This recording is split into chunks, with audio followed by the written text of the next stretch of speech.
नमस्कार स्टूडेंट्स, दर्शन BEd college की online classes में आपका स्वागत है। आज हम शिक्षा मनोविज्ञान के ऊपर स्टडी करेंगे। शिक्षा मनोविज्ञान दो शब्दों से मिलकर बना है, शिक्षा प्लस मनोविज्ञान। तो पहले हम शिक्षा के बारे में जान लें। शिक्षा का आधुनिक अर्थ क्या है? शिक्षा शब्द को लेकर आज भी एकमतता नहीं है। स्कूल में पठन पाठन को शिक्षा का वास्तव रूप माना जाता है। वास्तव में ऐसा नहीं है। शिक्षा हम केवल स्कूल से ही नहीं बल्कि अनेक जगह से ग्रहण कर सकते हैं, जैसे परिवार द्वारा, समाज द्वारा। परिवार में हम हमारे माता पिता के द्वारा ग्रहण कर सकते हैं, समाज में अपने आस पड़ोसी लोगों से शिक्षा ग्रहण कर सकते हैं।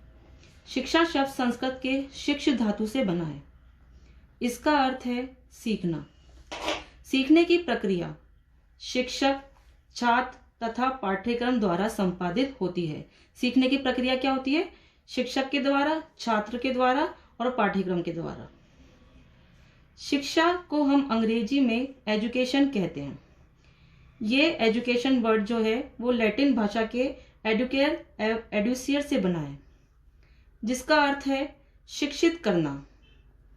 आधुनिक काल में शिक्षा शब्द का प्रयोग अनेक अर्थों में किया गया।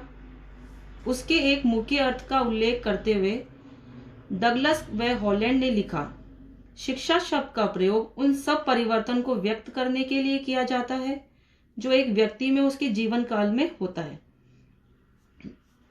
अब हम पढ़ेंगे इसकी परिभाषा। शिक्षा की परिभाषा क्या है? शिक्षा की परिभाषा फ्रॉबेल के अनुसार शिक्षा वह प्रक्रिया है जिसके द्वारा बालक की आंतरिक शक्तियों और ब्रह्म प्रकट होती है। शिक्षा क्या प्रक्रिया है? जिससे बालक के अंदर की शक्तियां अपन को प्रकट होती है। ब्राउन के अनुसार शिक्षा एक ऐसी क्रिया है जिसके द्वारा व्यक्ति के व्यवहार में परिवर्तन किया जाता है और व्यक्ति के माध्यम से समाज के व्यवहार में परिवर्तन किया जाता है।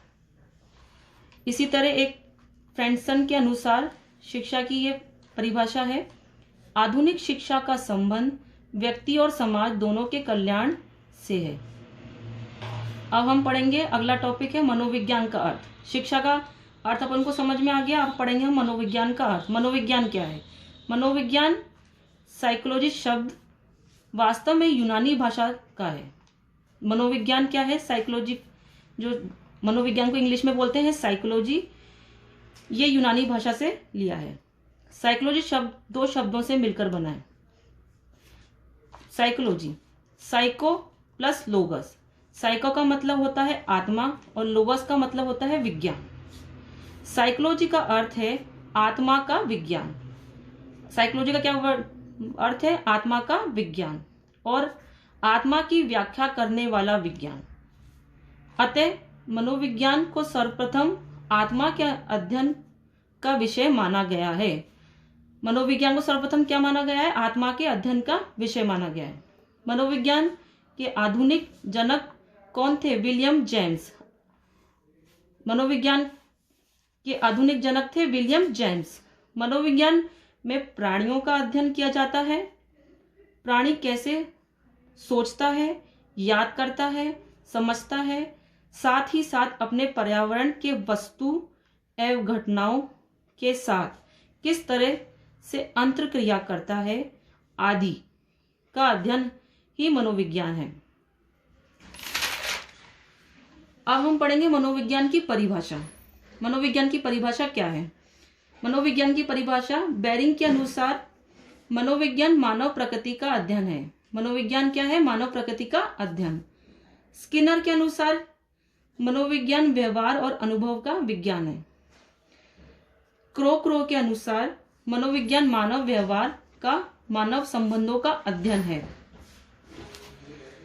अब मनोविज्ञान की परिभाषा पढ़ने के बाद एक टॉपिक हम लेते हैं, मनोविज्ञान के अर्थ में क्रमशः परिवर्तन। मतलब मनोविज्ञान के कैसे कैसे परिवर्तन हुआ शताब्दियों के अंदर।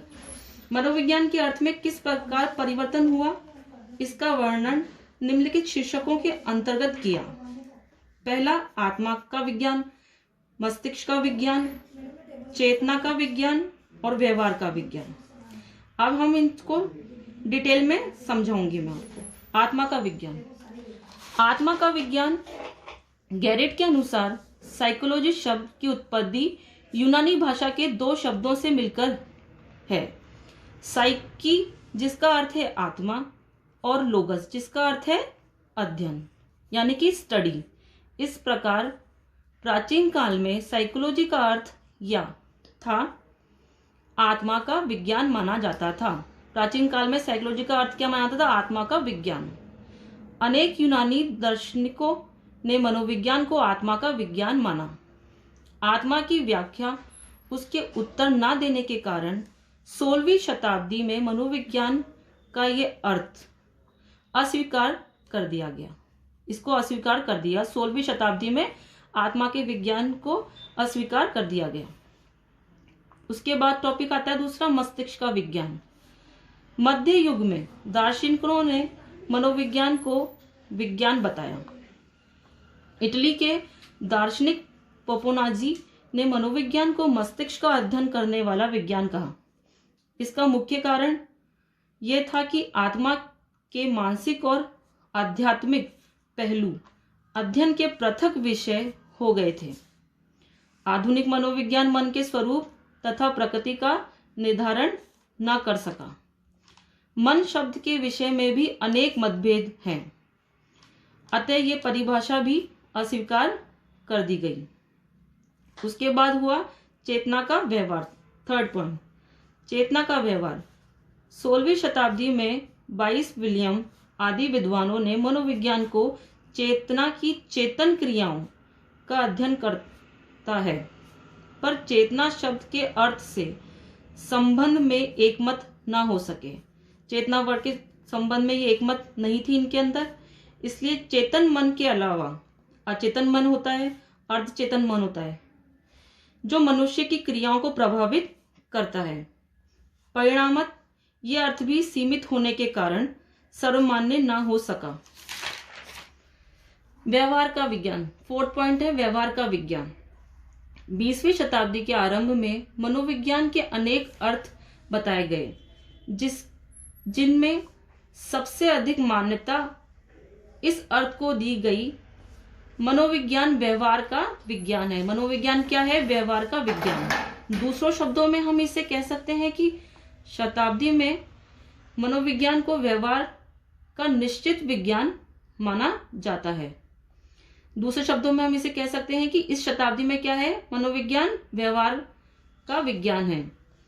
हम निश्चित विज्ञान के रूप में मनोविज्ञान के संबंध में अग्रलिखित तथ्य प्राप्त होते हैं। मनोविज्ञान एक विधायक विज्ञान है, यानी कि पॉजिटिव साइंस है। मनोविज्ञान क्या है? एक पॉजिटिव साइंस। मनोविज्ञान भौतिक यानी कि फिजिकल एवं सामाजिक यानी कि सोशल दोनों प्रकार के वातावरण का अध्ययन है। मनोविज्ञान क्या है? फिजिकल और सोशल दोनों प्रकार के वातावरण का अध्ययन है। मनोविज्ञान न केवल व्यक्ति के व्यवहार का अपितु पशु व्यवहार का भी अध्ययन करता है। मनोविज्ञान क्या करता है? व्यक्ति के व्यवहार का भी अध्ययन नहीं बल्कि पशु व्यवहार का भी अध्ययन करता है।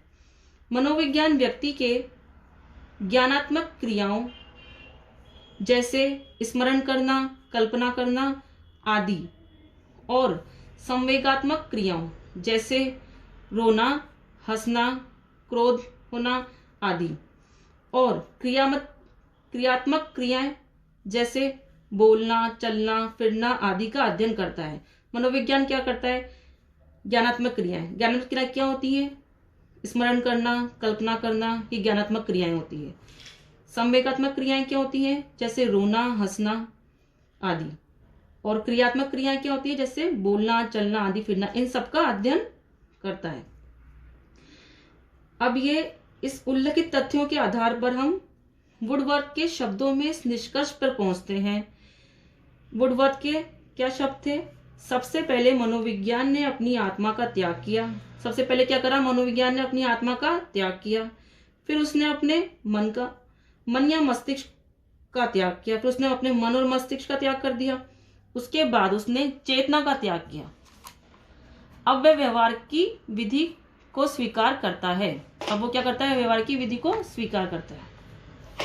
ठीक है बच्चों, अब हमने पढ़ लिया शिक्षा क्या है और मनोविज्ञान क्या है। ठीक है, अब हम आते हैं हमारे अगले पॉइंट पे, शिक्षा मनोविज्ञान क्या है? शिक्षा मनोविज्ञान का अर्थ, पहले हम शिक्षा मनोविज्ञान का अर्थ पढ़ेंगे। शिक्षा मनोविज्ञान दो शब्दों के योग से बना है, शिक्षा और मनोविज्ञान। ठीक है। शिक्षा मनोविज्ञान एक नया विज्ञान है जिसमें शिक्षा एवं मनोविज्ञान शब्द निहित है। शिक्षा मनोविज्ञान यानी शिक्षा संबंधी मनोविज्ञान। ठीक है। शिक्षा मनोविज्ञान क्या है? शिक्षा संबंधी मनोविज्ञान है। शिक्षा मनोविज्ञान वह विज्ञान है जिसका संबंध शिक्षा के क्षेत्र से होता है। शिक्षा मनोविज्ञान कौन सा विज्ञान है जिसके अंदर जिसका संबंध किससे होता है? शिक्षा के क्षेत्र से होता है। शिक्षा मनोविज्ञान शिक्षा संबंधी व्यवहार का अध्ययन करता है। शिक्षा के अंदर, शिक्षा मनोविज्ञान में क्या होता है? व्यवहार का अध्ययन। अब हम अगले पॉइंट पे आएंगे, शिक्षा मनोविज्ञान की परिभाषा। इसकी परिभाषा क्या है? तो पहले हम पढ़ते हैं जे.एस. स्टीफन के अनुसार। जे.एस. स्टीफन के अनुसार शिक्षा मनोविज्ञान शैक्षिक विकास का क्रमबद्ध अध्ययन है। ठीक है। क्रो के अनुसार शिक्षा क्या है? शिक्षा मनोविज्ञान व्यक्ति के जन्म से वृद्धावस्था तक सीखने के अनुभवों का वर्णन एवं व्याख्या करता है। क्रो के अनुसार क्या है? शिक्षा मनोविज्ञान व्यक्ति के जन्म से लेकर वृद्धावस्था तक जो भी वो सीखता है, अनुभव करता है, उसकी व्याख्या करना और वर्णन करना शिक्षा मनोविज्ञान है।